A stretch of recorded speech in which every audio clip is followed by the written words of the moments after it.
اب یہ آگے کتا مطلب ان لوگ کے بس ٹاپک دیکھو، ہاتھ ملانا جائز ہے کہ نہیں، اور وہ کتا جو ہے وہ یہ چیز یہ ہے کہ نہیں. حالانکہ اس سے بڑی بڑی چیزیں خرافات جو ہے ان کے بڑوں نے جو گند مچایا ہے، اشرف علی تھانوی نے اور یہ کیا نام ہے اس کا، چشتی نے. ان لوگوں کے پاس they don't have the balls, they don't have the balls to comment on that. یہ جو لا الہ الا اللہ چشتی رسول اللہ جو ہے، یہ جو ہے اس کے اوپر، اور یہ جو بہشتی زیور جنہوں نے لکھی ہے اشرف علی تھانوی صاحب، اتنی گندی گندی باتیں اس میں لکھی گئی ہے. ٹھیک ہے. پھر وہ چائلڈ میرج کے جو ہے، چائلڈ میرج کے جو قائل ہے، ٹھیک ہے، ان کے دیوبندی، اور آئے دن جو ہے پکڑے جاتے ہیں، آئے دن جو ہے. کوئی گاندھی صاحب کا اسٹوڈنٹ تو آج تک پکڑا نہیں گیا یہ سب سکینڈلز میں. ٹھیک ہے. آئے دن ان کے علماء جو ہے چائلڈ مولسٹیشن کے کیسز میں پکڑے جاتے ہیں، اور ان کو کیا پڑی ہوئی ہے کہ کتا پال سکتے ہیں کہ نہیں، عورت سے مسافہ کر سکتے ہیں کہ نہیں. ارے بھائی آپ سیکس سلیوری کے قائل ہیں میرے بھائی، آپ لانڈیوں سے ازدواجی تعلق کے قائل ہے. ٹھیک ہے. بنا شادی کے، بنا اس کی مرضی کے آپ اس چیز کے قائل ہے. ٹھیک ہے. آپ کو یہاں پر ہاتھ ملانے میں آپ کو پرابلم ہو رہا ہے، آپ سیکس سلیوری کے قائل ہیں میرے بھائی. ٹھیک ہے. آئیے اب ڈاگس کے اوپر ہے. تو آپ نے ہمیشہ کی طرح اس بار بھی جو ہے سامنے والے کا موقف سمجھا ہی نہیں. سامنے والا آپ کو کیا بول رہا ہے پہلے آپ اس کو سمجھو، تو رد تو آپ بعد میں کرو گے. پہلے جو بول رہا ہے وہ سامنے والا، پہلے تو سامنے والا بول رہا ہے کہ حدیث جو ہے وہ کوئی انڈیپینڈنٹ سورس نہیں ہے اسلام کا. حدیث کو جو ہے قرآن اور سنت کی روشنی میں سمجھا جائے گا، اور قرآن اور سنت جو ہے مسلمانوں کے اجماع اور تواتر سے منتقل ہوا ہے. ٹھیک ہے. تو جب وہ خود حدیث اور سنت کو الگ کر رہا ہے، ٹھیک ہے، تو آپ کو اس کے بیسس میں اس کو رد کرنا ہے نا. وہ تو آپ کا میتھڈولوجی فالو کر نہیں رہا ہے، تو آپ اپنا میتھڈولوجی ان کے اوپر کیوں فورس کر رہے ہو. اور جو آپ کو گاندھی صاحب سے اتنا پرابلم ہے، آپ کو پتہ نہیں ہے مالکی فقہ میں جو ہے یہ کتوں کو پالنا الاؤڈ ہے. آپ کو یہ بات پتہ نہیں ہے کہ امام مالک کے نزدیک جو ہے وہ کتا جو ہے پاک ہے. ٹھیک ہے. اور دوسری بات یہ ہے کہ کسی چیز کے جائز ہونے کی دلیل کیوں دی جائے گی، کسی چیز کے حرام ہونے کی دلیل دی جاتی ہے، کسی چیز کی جائز ہونے کی دلیل نہیں دی جاتی ہے، کسی چیز کی حرام ہونے کی دلیل دیتے ہیں. تو آپ جو یہ بات بول رہے ہیں، یہ جو انٹلیکچولی ڈس آنیسٹ پرسن ہے، یہ کیسر احمد راجہ، جو کہ حارث سلطان سے ہار کے آیا ہے ڈیبیٹ میں، ایک ایتھیسٹ سے ہار کے آیا ہے ڈیبیٹ میں، جس کو کہ رسول اللہ صلی اللہ علیہ وسلم کی چائلڈ میرج کیس میں اس کو اپنے بزرگ زیادہ پیارے ہے، یہ اپنے بزرگ کو بچانے کے لیے رسول اللہ صلی اللہ علیہ وسلم کو بھی ٹرک کے نیچے ڈال دے. یہ اس ٹائپ کا بندہ ہے. یہ اس کو کتوں کی پڑی ہوئی ہے. اور یہ جو یہ بات بول رہا ہے کہ کہاں ہے حرام، حرام کی کیوں دلیل دی جائے گی. بریانی کھانا حلال ہے کہ حرام، حرام کی دلیل دی جاتی ہے، حلال کی دلیل نہیں دی جاتی ہے. ٹھیک ہے. تو جب قرآن یہ چیز بتا رہا ہے کہ ہم جو ہے اب اس کو آپ کتے بھی لے سکتے ہیں یا پھر کوئی بھی ہنٹنگ اینیمل، تو صحابہ کے ٹائم پہ ہنٹنگ اینیملس کیا تھے؟ کتے ہی تھے. ٹھیک ہے نا.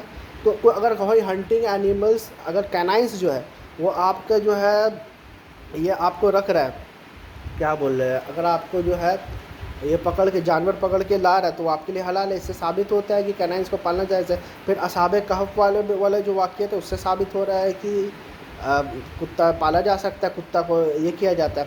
اب آئیے حدیث میں. حدیث کو جو ہے ہم لوگ قرآن و سنت کے حساب سے انٹرپریٹ کرتے ہیں، تو قرآن و سنت میں ایسی کوئی بھی چیز ہم لوگ کو ملی نہیں ہے جو یہ چیز ثابت کر جائے کہ کتا پالنا حرام ہے. ٹھیک ہے. قرآن و سنت میں نہیں ہے، حدیث سے تھوڑا بہت ثابت ہو سکتا ہے، لیکن میں حدیث پہ آ رہا ہوں. ٹھیک ہے. لیکن قرآن میں یہ چیز نہیں ہے کہ کتا پالنا حرام ہے.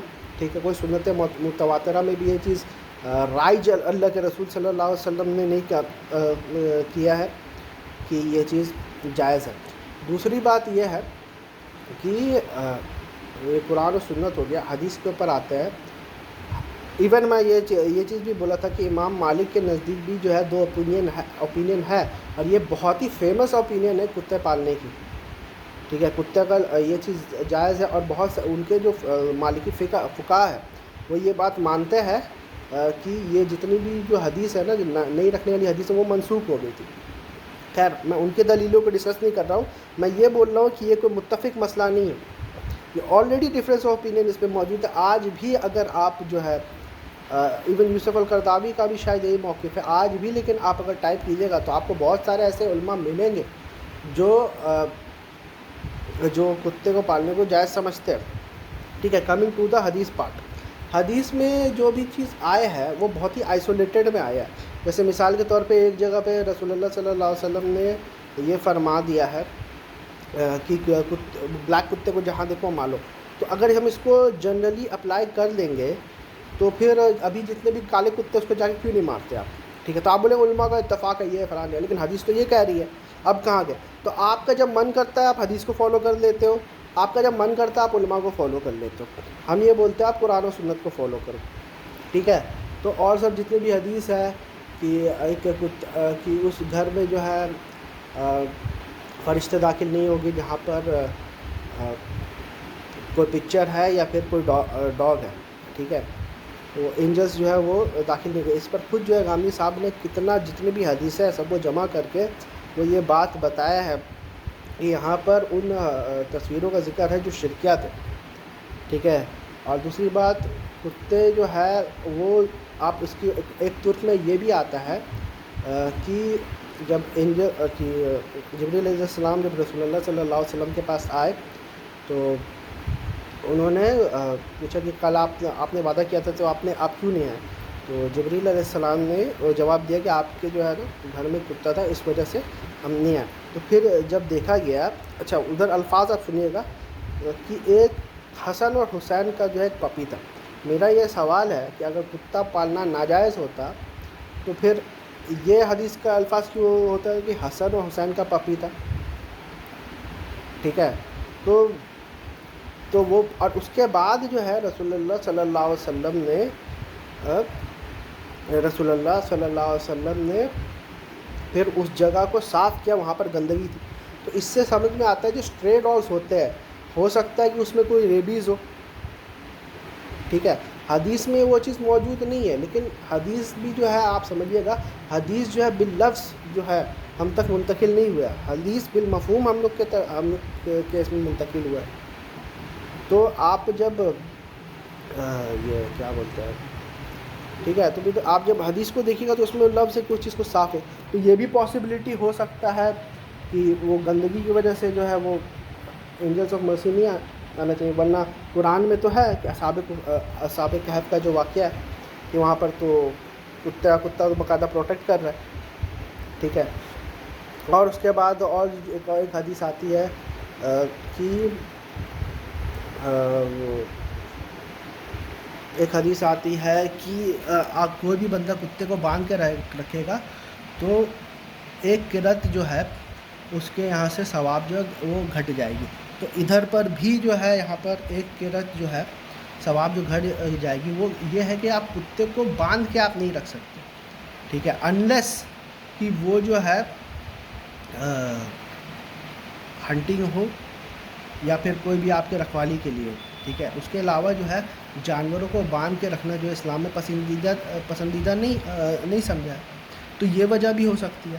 ورنہ وہ جتنے بھی جو حدیث ہے، اور وہ ایک اور حدیث یہ ہے کہ کتا اگر منہ دے دے تو اس کو 7 دفعہ دو، کیونکہ کتے میں ریبیز ہوتا ہے. اس زمانے میں ریبیز کے انجیکشنز نہیں تھے، تو اس وجہ سے جو ہے آپ یہ کہہ سکتے ہو کہ کتا جو ہے وہ اس وجہ سے رکھا نہیں جاتا تھا. تو انڈیپینڈنٹ کوئی الگ سے رولنگ موجود نہیں ہے قرآن و سنت میں، اس لیے اس حدیثوں کی جو ہے تعویل کی جاتی ہے. اور غامدی صاحب کوئی پہلے بندے نہیں ہیں جو اس حدیث کی انہوں نے تعویل کی ہے.